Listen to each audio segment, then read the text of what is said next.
Teenage Mutant Ninja Turtles 3 sucks shit. Not even regular shit. Putrid, barfed out, roadkill, diarrhea shit. Now you might be saying, well, that's your opinion. Well, yeah, it is. It's my opinion that it's a motherfucking fact that this pile of dog shit called Ninja Turtles 3 is the most god-awful disgrace in human existence. Now, I know you've seen a lot of bad movies. But no, let me tell you, this movie is bad. Like, how bad? Like, is it the worst of the Turtles trilogy? Oh, undeniably, but that's not the point. My point is that this is the worst fucking movie I've ever seen in my life. Now, I can tell you from the perspective of a 12-year-old and a 26-year-old that it needs to rot in hell, in Satan's asshole. Now, what I mean by that is I was 12 the first time I saw the movie in the theaters in 1993, and I was such a big Turtle fan, I just accepted it. I just held the truth inside, and, you know, it's just been tearing away at me all these years. And now, looking back at it, I just gotta come clean and honest, man. I just gotta let it all out. This movie is fucking terrible! To understand how it was such a big letdown, I need to put you into the time. Think back to the late 80s, and if you weren't there, then just try to imagine.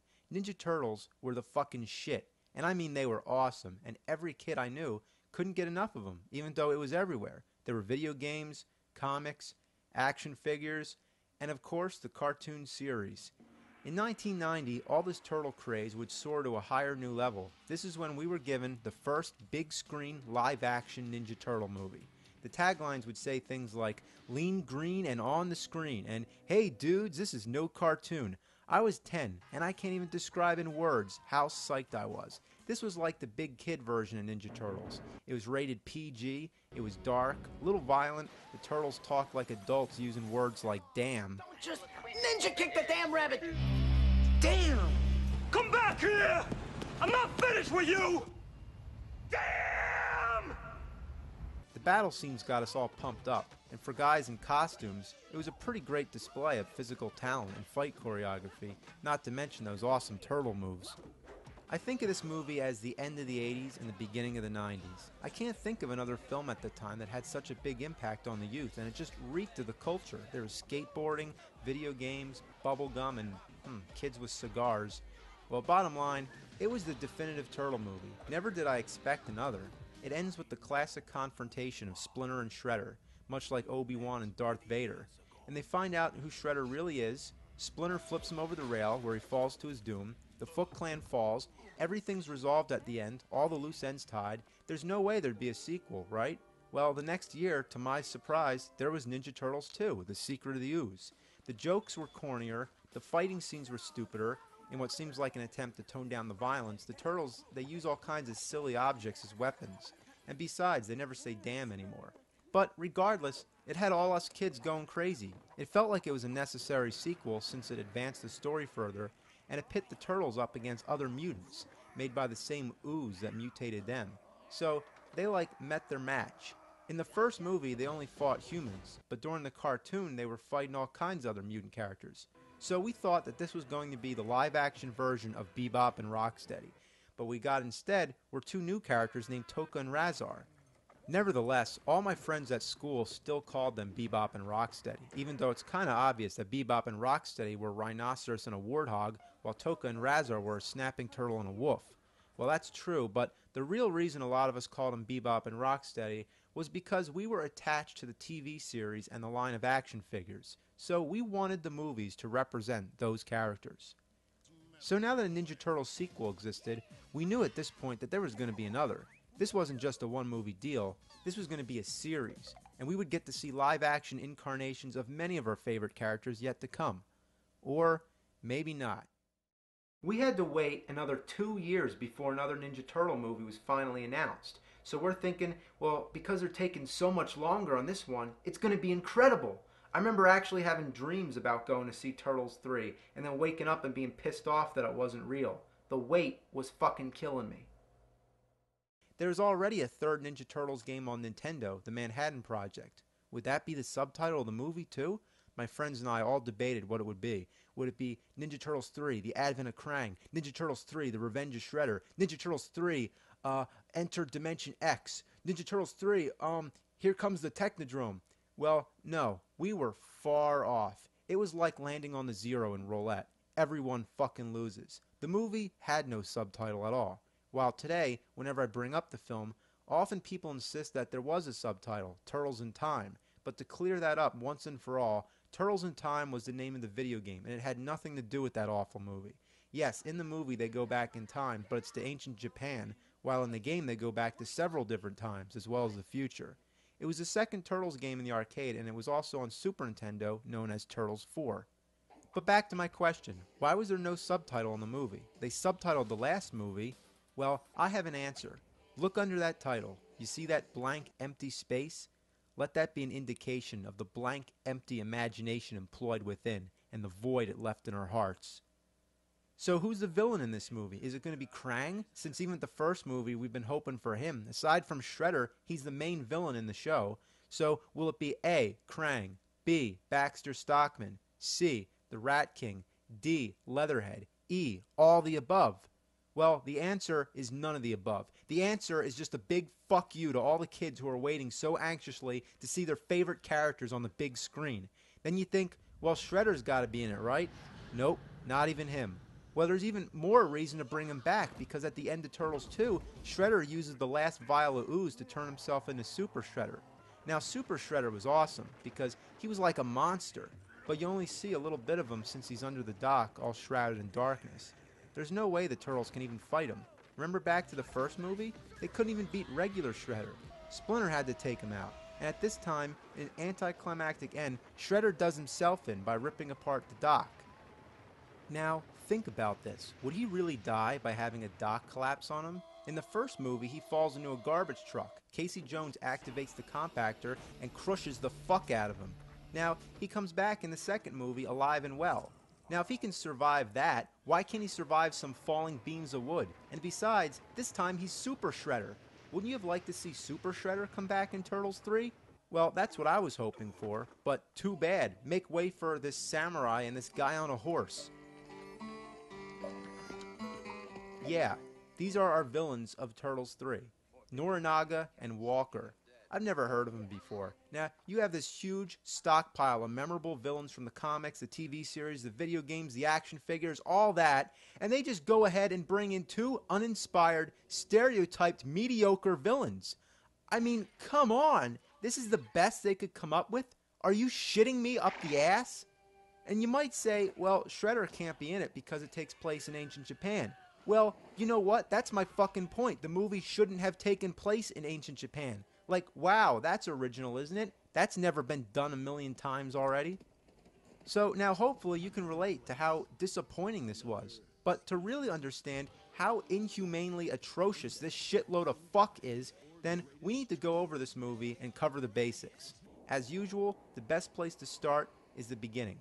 The first two movies open in New York City, which worked really well. It puts you into the right atmosphere, you get a sense of the environment, the crime that's going on, and it just builds up to the Turtles' first appearance.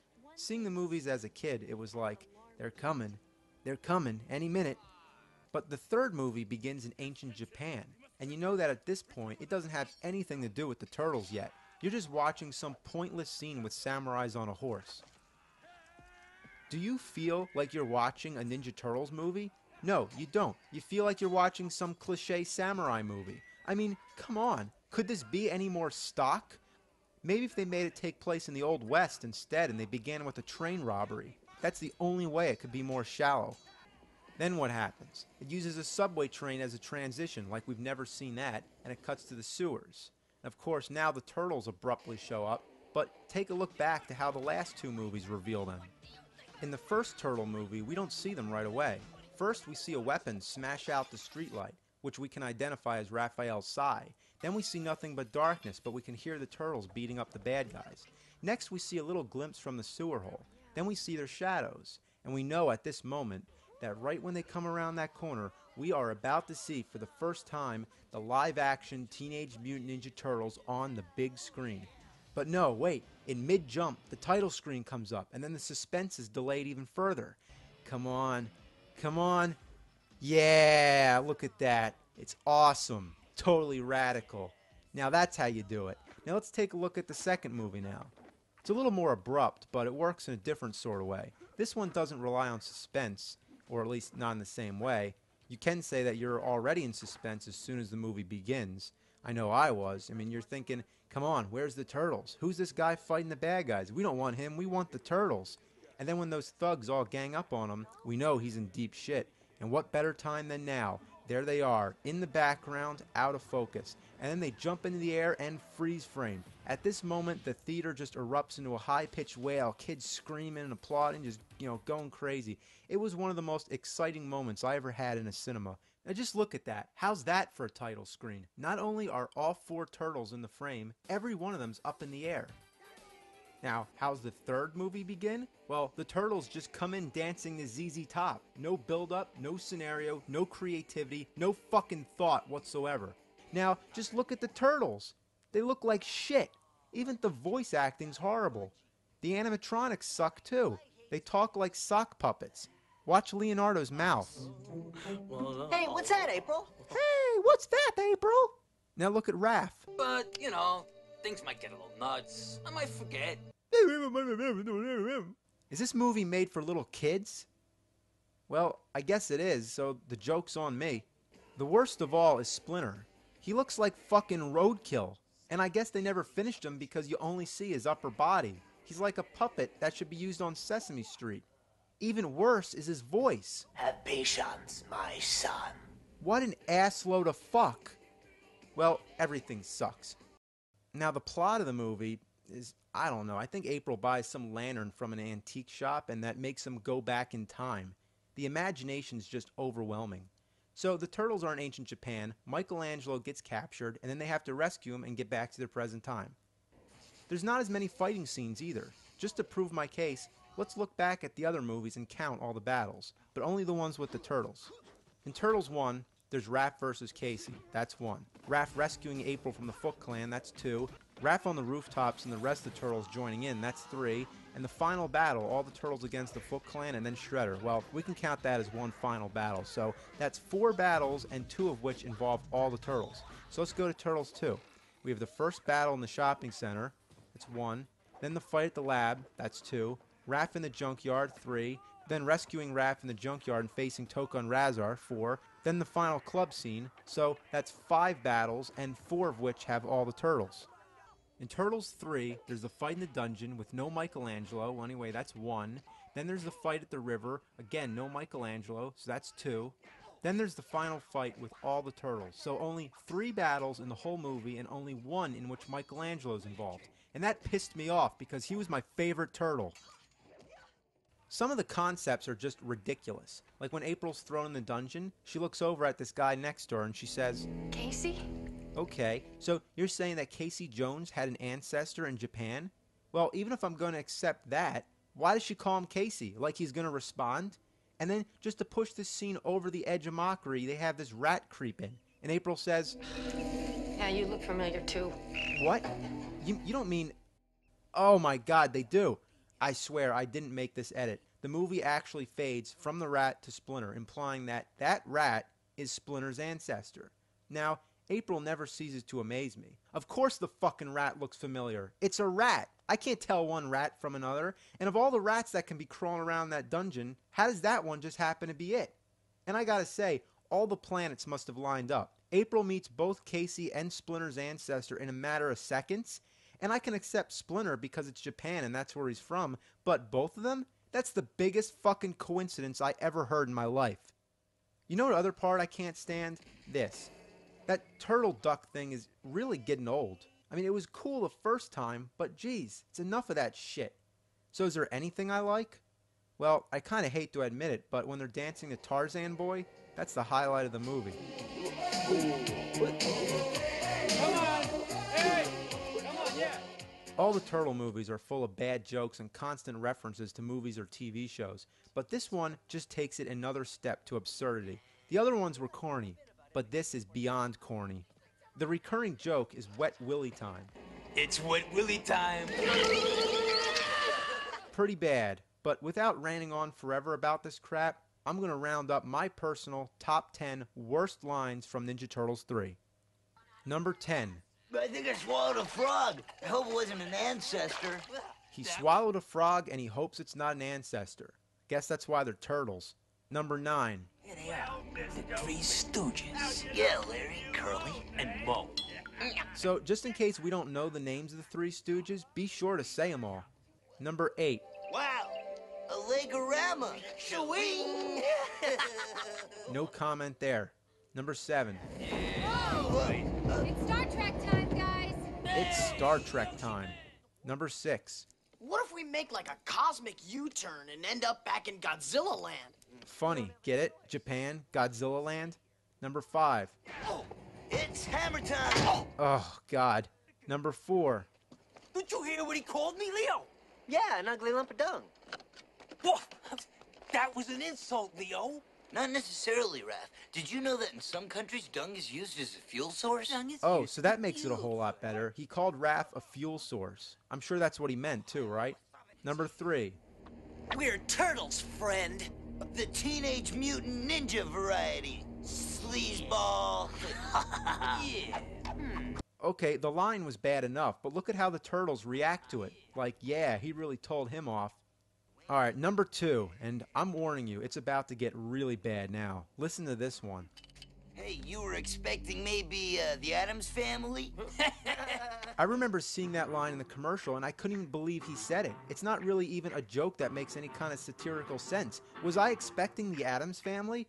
No, I wasn't actually. The Addams Family was probably the last fucking thing that ever come to my mind when I think of Ninja Turtles. What I especially love about this line is the way Donatello nods his head as he says it. And look at how Raph nudges Mike as if saying, yeah, that was a good one. It's like the actors were actually making fun of it because it was so ridiculous. So, are you ready for number 1?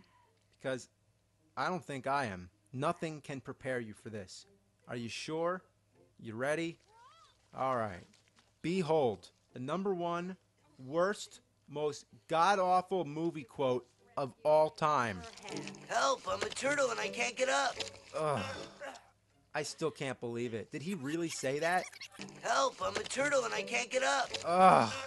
I'm sorry for playing that again. That's really terrible. Not only is this the worst line of the movie, it's probably the worst line ever spoken in a motion picture.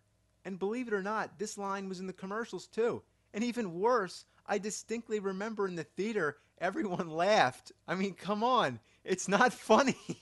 Help, I'm a turtle and I can't get up. Oh, God. All right, I'm back. So what's the best way to end a shitty movie? With a shitty ending. An ending that sucks so hard it scarred me for life. This guy Walker's running away from the turtles, but oops, he forgot his bird. Yeah, that's right, I forgot to mention that part. Not only does this character belong in a totally different genre, but he has this bird in a cage that he always carries around. I'm serious, this movie's totally whacked. So, what happens to him? He gets fired at, and then he falls off the roof and into the water. Now, I gotta pause this because I gotta ask, how many times have you seen this shot in a movie? Way too fucking much. It was one of the biggest cliches of the time. What happened at the end of Batman? The Joker falls, same shot. What happens at the end of Dick Tracy? Big Boy falls, same thing. But Turtles 3 takes this cliche to a new level. I mean a whole new level. Watch what happens when Walker hits the water. Did you see that? Here it goes again. There's no splash. Instead, he disappears. But he doesn't disappear. He, like, implodes into himself. I'm really stunned. Like, why'd they do this? They couldn't do a special effect for a splash? But what they could do is make him implode. Now, if you couldn't make a splash, why couldn't you just cut away and then just leave the sound of the splash? That would have actually been more effective. I can re-edit it right now. Watch.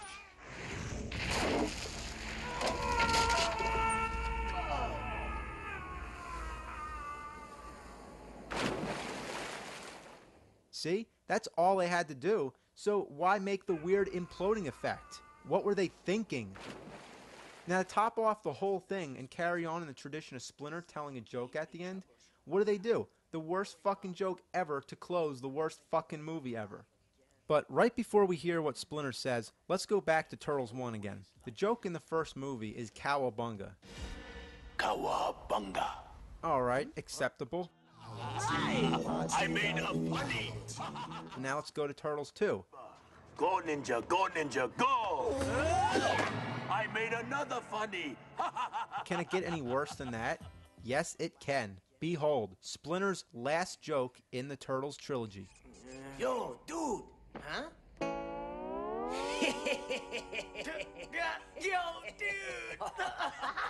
Just like Elvis in Blue Hawaii.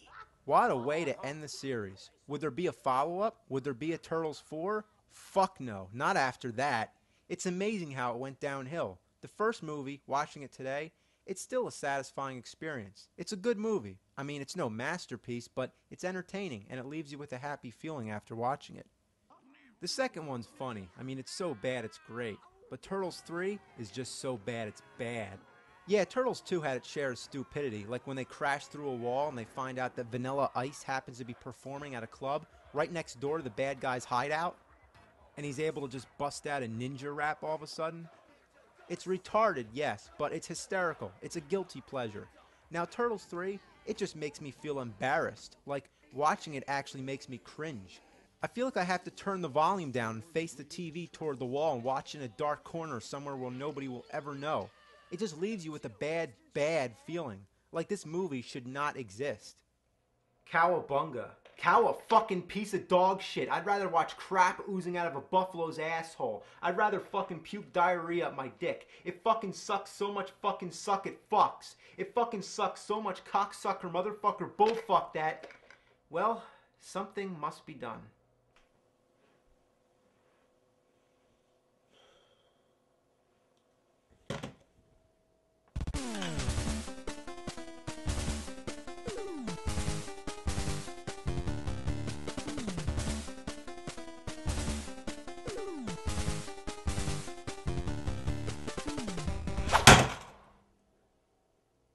It's hammer time!